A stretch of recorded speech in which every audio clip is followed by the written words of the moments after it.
Hey everyone, what's going on? Welcome to a new edition of the Genesys Engage Communities Q&A show, the show where we answer your pressing questions in the Genesys Engage online communities. My name is Matt Lawson. I am your online community manager, and today we're going to be talking with Tod Famous. Nope, to my surprise, it is not a made-up name. He is one of the VPs with Genesys that worked on our True Native Multicloud Architecture. If you couldn't tell, I had to read that off of a cue card because well, it's a lot. But the cool thing is, Todd's on the show. He was actually able to really break it down for me and kind of explain the benefits, how it can be used, what it means for you, how you can get started. And, well, anyway, Todd can probably tell you all about it better than I can. So why wait? Let's get started. I'll talk to you after the recording. Thank you so much for joining us today. How are you? I'm doing great. How are you doing? Good, doing well. I understand you're one of the few brave souls who's still out traveling in this world. What was that like? Remind us for the people who used to travel and no longer get to. Yes. Well, I made a short road trip, let's say, across the border from, I live in Massachusetts, and I'm up in Vermont for a couple of days to see the mountains. So, oh, awesome. Yeah, not an airplane trip, but everything went smooth. I would imagine on a mountain you can spin around in circles, and social distancing could never be easier. Plenty of distance, exactly. And I've been running through the hills. Exactly. How did you know that? I saw it in your eyes, man. Can you tell people a little bit about your role, how long you've been with Genesys, the stuff that you've been excited to work on? Just a real brief introduction. Sure. So I joined Genesys towards the end of last year. So I'm not sure I'm still a newbie anymore, but I joined back in November of last year. I'm certainly not new to the industry. I've been in the contact center space for over 20 years and working in product and product management all of that time. Have a good amount of experience. A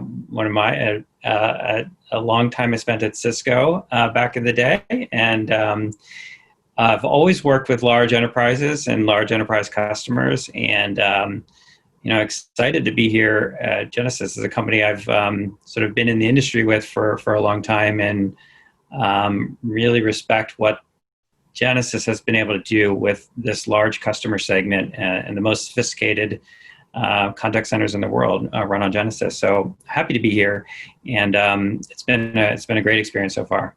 I was just going back through who some of our previous guests have been, and we've talked with a lot of product managers and engineers and stuff like that. But you're actually the first VP that we had on the show. So thank you so much for participating. I'm honored, and I'll try to represent us well. We'll see. Awesome. One of the things that I was personally curious about, and this happened to me when I was young in my career, and I went out with some colleagues, and we were, and it just so happened that one of the VPs at our company was there.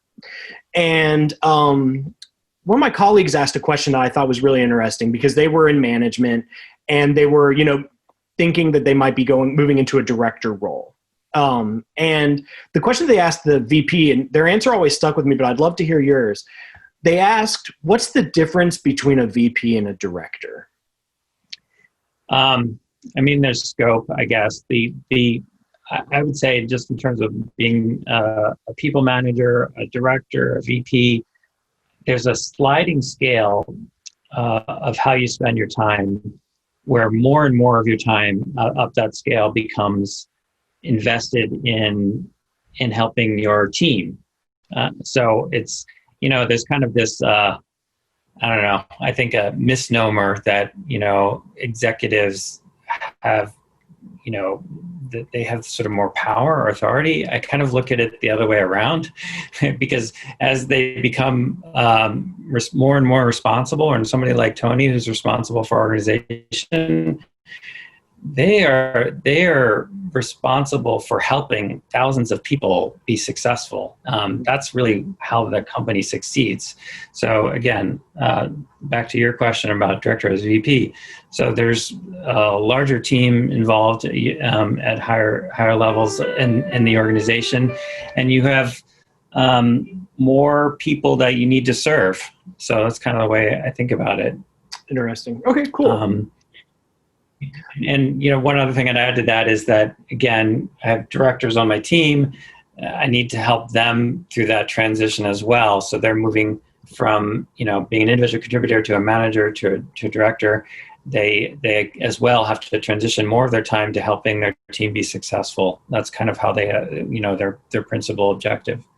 Well, I know how our paths ended up crossing was over the release of the True Native Multicloud Architecture, and I can't wait to get into what that project has been like for you. This was a big announcement, and I can always tell when something's a big announcement because we get an email from Tony. And in this instance, he was talking about how this is the first ever, right? Like this is a game changer for our entire industry. And when I always think about the idea of innovation, my first question always goes back to what was the catalyst for this project. So with you here, I'm curious, did this come up because of a certain partnership, a request from multiple customers? Was it a challenge that you all just decided you wanted to take on? Or, was it after a night of hot yoga, you all decided this is the path forward? Could you talk a little bit about the inspiration behind this? Yes, well, for sure, there's this easy answer to that. It's a lot of discussions with customers. So, and as I said, I've worked with very large customers in the enterprise segment for most of my career. And also, just if you think about the contact center market, the contact center market is about 85% on-prem today. Now, we envision almost all of that going to the cloud. But also, I point out that we're at the beginning still, even of that transition. And if you go into the large enterprise segment, it's even more on-prem. Those customers haven't taken that leap at the same rate and speed. And part of that is due to the complexity and sophistication of their current environments and sort of figuring out how to transition those to new architectures.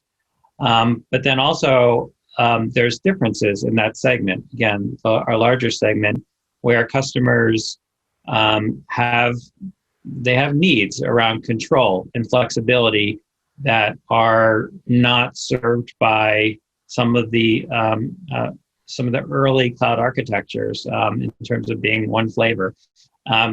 We have customers in the large enterprise segment that have very strong biases around technology and how things get put together and how architectures work. And so they've been asking for something different. And that sort of led us to what we think is this sort of great combination of a cloud architecture that has the elements of control and flexibility that are necessary for large enterprise customers. The audience for the community is wide. It's for, people who are just getting started with Genesys. It's for, people who are more advanced, have been using it literally for decades. And then in between that, one of the things that I think is so interesting about Genesys is you touch so many people, right? You can touch admins, you can touch, the phone administrators or, people working the calls, helping, on the customer support team. I'm curious, with this new architecture, who do you think it will impact the most? Well, what we are trying to achieve is a path to cloud for our largest enterprise customers. So this includes essentially, you can think of this as all the brands that you deal with in terms of big enterprises, whether it's banks, financial services, or technology companies, retailers. So it's broad in terms of the impact of what we're trying to do with multi-cloud. I think the secret sauce is sort of the thing that's different about multi-cloud versus other cloud approaches is that we're giving the IT teams in these large enterprises a level of power and control that they did not have or haven't had with other cloud architectures. They get to make decisions around where the cloud software gets deployed. They have a choice of maintaining control in terms of whether those software is running in a public cloud or even in a private cloud data center could even be on their prem. So they have choices around where the data goes. So the benefits that we're offering in terms of multi-cloud are specifically to these IT organizations. The bigger picture, though, if you step back, is we're trying to get customers the chance to enjoy sort of the benefits of cloud. So that real-time continuous innovation and delivery, and that sort of lower cost of operational maintenance that you see from cloud software. So that is the same and consistent with other cloud architectures.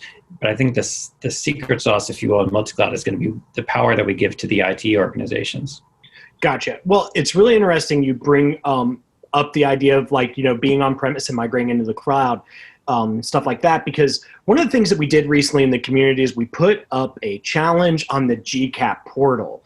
And for anybody who's listening, if you're a member of GCAP, the challenge is still up there. And we asked people to submit questions that they have, not questions, but topics that they would like to see discussed on the Q&A show. The challenge has only been up for a week, but some of the answers that came in really surprised me.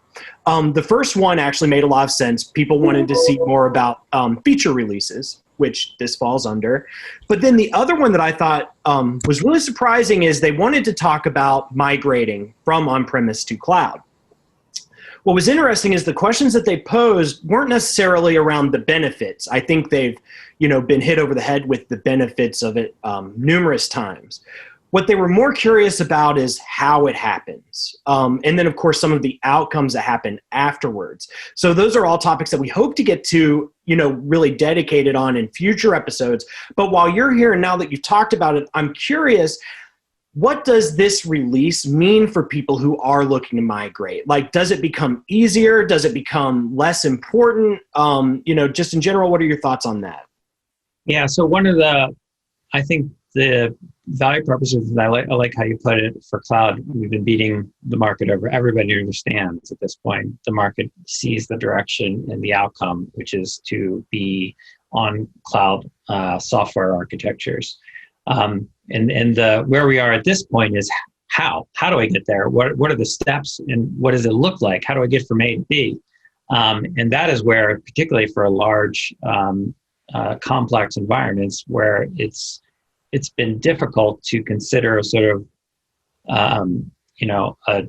a complete swap over and in one step. That's frankly not possible in large distributed organizations.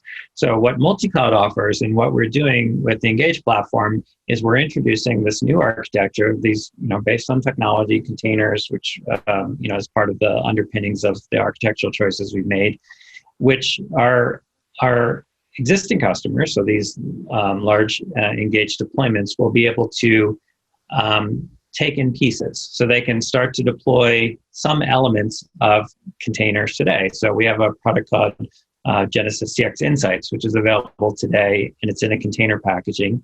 So a customer who wants to or sees and as I said, most of them see the eventual direction of getting into that cloud architecture could consume Genesys CX Insights today, and they get in a feel for what it's like to consume software in this new multi-cloud model.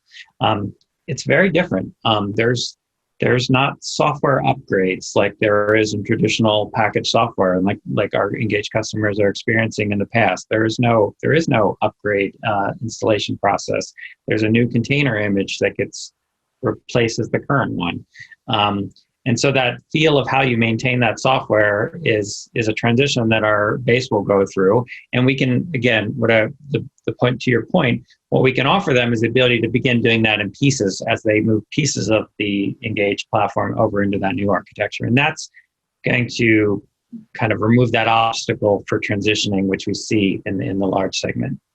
Hearing what you're talking about, and it sounds like what this really does is it allows people to just grow their use of the product, right? They can, because you not just grow, but also just make all of that easier. So it kind of, for me, it reminds me of being actually not too long ago when I got my first smartphone.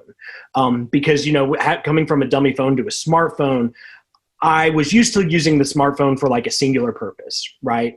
And then all of a sudden in comes this new world, and I came into it knowing, oh, now I have a GPS and I can play Angry Birds. But there's a lot you can do with smartphones that I had not considered. With this new release, it's now been out for 2 weeks. And I'm curious, in 2 weeks, we probably don't have all the data that we would want.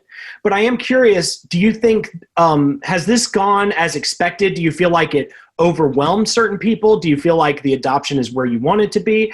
And also, is there any like key functionality that you feel like people have maybe missed out on? Yeah, so I mean, the wheels of time move pretty slowly in the large enterprise market. So 2 weeks is nothing. Right. But I will say that the reaction that we've gotten from our customers in the market has been outstanding. What we're trying to do is a really big thing. We're trying to sort of unblock this path to cloud for this segment of the market, and as you know, you commented earlier, there are customers that understand why they want to get there and they don't know how to get there. So what we sort of painted the picture for is how they're going to get there. And that's been understood. We've had a great reaction as well from the industry analysts who follow this market closely and write about it. You can see articles written about the multi-cloud announcement if you look online, and they understand the sort of bigger picture of how we've removed one of the obstacles in the path to cloud to customers. And you also mentioned, I want to touch on, we talked about new capabilities with your smartphone analogy.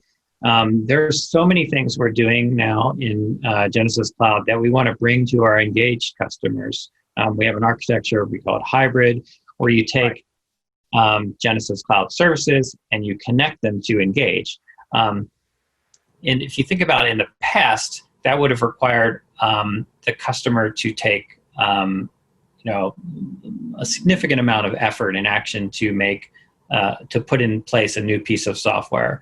But with hybrid and with Genesys Cloud, we are delivering capabilities from the cloud that connect easily. So with no effort, essentially, kind of like your smartphone example, they can add in an application, and that's going to make the types of things that they use the Engage software for, the Genesys portfolio, they're going to make that, it's going to be broader. So things like predictive engage or predictive routing or some of the digital AI capabilities that we're working on, we'll be able to add in easily. So, and then, as you said, expand the utility of that platform. Cool. Yeah. And I know you mentioned the CX insights that we have. It's really cool because this is for a Genesys Engage audience, but we do have an episode of that on our Pure Cloud channel. I'll link to it in the notes, but that is a really cool tool. And it's great that it's now more accessible for people who want to use it, because it's really powerful stuff. And it was a really neat demo. Yeah, a lot of what the challenges are in enterprise software are about making it so that enterprises can consume it. So it's very powerful software, but you need to make it so that customers can use it. And that's, making things easier to consume is a lot of what this multi-cloud is about. One of the things that we talked about is, and one of the questions I wanted to ask you, because, going back to, not just the why, but the how. So imagine I'm a Pure Engage customer working on a classic on-prem environment. How long do you think it would take to introduce this new architecture? And this is kind of the key point I mentioned earlier, is that you can do it in pieces. So you can introduce the new architecture for containers by deploying a component like GCX Insights, which we talked about earlier, or CX Contact, our outbound campaign management component. So those can be done quickly in weeks. And so I would encourage all of our engaged customers to look at some of those components that are in that new containerized architecture and look at those as add-ons to their existing system. There's and we didn't go too deep into it, but there's I mentioned containers. There's cloud infrastructure that we operate called Kubernetes. There's on-prem software like OpenShift. So there's different technology stack that runs this software, and so our customers will need to learn that technology. Now, for, again, our larger enterprise customers, they have other functions in their business that are probably using this new type of technology stack. So it's maybe more a matter of connecting the dots between the Engage software team and a different part of the company that already has that expertise. But they will need to get expertise in running cloud infrastructure. And so that's something I suggest they get started with quickly, and there's ways in which they can do that today by adding on components. Cool. And in terms of finding the components that are available, would you recommend they check out our App Foundry? Is there another source that they should go to kind of, check out the market, as you will? Yeah, well, they should talk to their Genesys account executive. I mean, particularly for Engage, we are high touch with our customers, and they don't need to figure it out on their own. We'll help them. Their customer success team, our customer success team, and their account executives can give them a deep dive on multi-cloud and what we offer, and then also, I mean, really for the enterprise segment, it's about listening to what are the priorities of the business, and then finding the right application fit. It could be that they have a self-service voice bot project that they want to do, or it could be that they need some new analytics capability, or they need to retire a legacy outbound product and put in something like CX Contact. So there's the answer to what they should do should always be driven by what the business requirements are. But then I'm a big fan of kind of mapping that business need to some technology evolution or architectural path that they want to go down. And I think those were all the questions that I had. Anything else you wanted to share with the community at large? One thing which we haven't touched on, which I'd like to cover a bit, is just the choice that multi-cloud enables. So we talked a little bit about on-prem.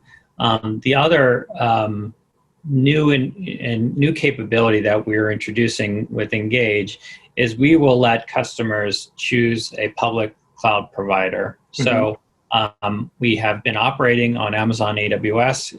Engage Cloud has been operating there. We announced at the beginning of the year, and we're now rolling out on Azure. So customers who have preferences for Microsoft, we want to meet them where they want to be. So if they want to be on Azure, we will offer Engage on Azure. We also have customers that have decided on Google Cloud Platform, or GCP as we call it, and customers who want to operate their Engage software on GCP. The multi-cloud architecture is going to give them a path to do that. So we can do that with pieces today, and ultimately we want to, if a customer chooses Google as their public cloud provider, we want to be able to offer our cloud software on GCP.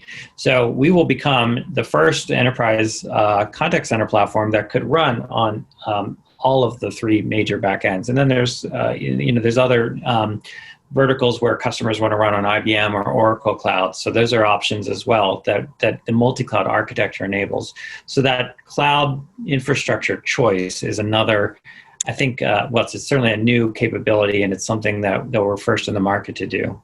Tod, thank you so much for your time. Thank you for taking time away from your mountaintop. That's equally important. Maybe quite as rewarding, I don't know. But thank you again so much for stopping by. I really appreciated it. It was a really cool conversation, and I can't wait to see what all happens. Thanks for the time. Feel free to, again, reach out to Genesys, your Genesys representative, and we can get you more information. My team as well is always happy to work with customers and partners and sort of tell the story of what we're trying to do. So, I look forward to hearing more from follow-up from your audience and talking more about what we do with Engage. Hey, everyone. Well, that's it. Thanks so much for joining us. Again, if you have any questions, please feel free to post in the Genesys Engage communities. Even if we can't get Tod back on the show, maybe a member of his team can show up and help to answer some of the questions that you may have. Also, just a reminder, a lot of the applications that Tod talked about, we have covered on the Genesys Cloud Q&A show, so it might be worthwhile going back and checking out some of those episodes. However, if you have something that you would like for us to do a future episode on, please feel free to email, post in the community @mention me. The email is qashow@genesys.com. Again, that's qashow@genesys.com. I hope you are well. I hope your family and friends are flourishing in quarantine, and that I get to talk to you soon. Have a good day, everybody. Bye. Thanks for tuning in for this week's episode. We hope it was helpful and maybe a little bit entertaining. Each week, our host and experts review community discussions and debate what content to discuss, so your voice matters. Do we miss something? Do you have a question for the show? Let us know. Join the conversation at the Genesys online community. As a Genesys customer or partner, you can create an account. Just click the sign in button found on most pages and follow the necessary instructions to create an account. Also, feel free to email us at qashow@genesys.com. We'd love to hear from you. If this is your first episode, welcome. You can view our entire archives. Go to the Helpful Links panel found on most community pages and find the QA Show archive that interests you. We appreciate your support of the show and the community. Cheers!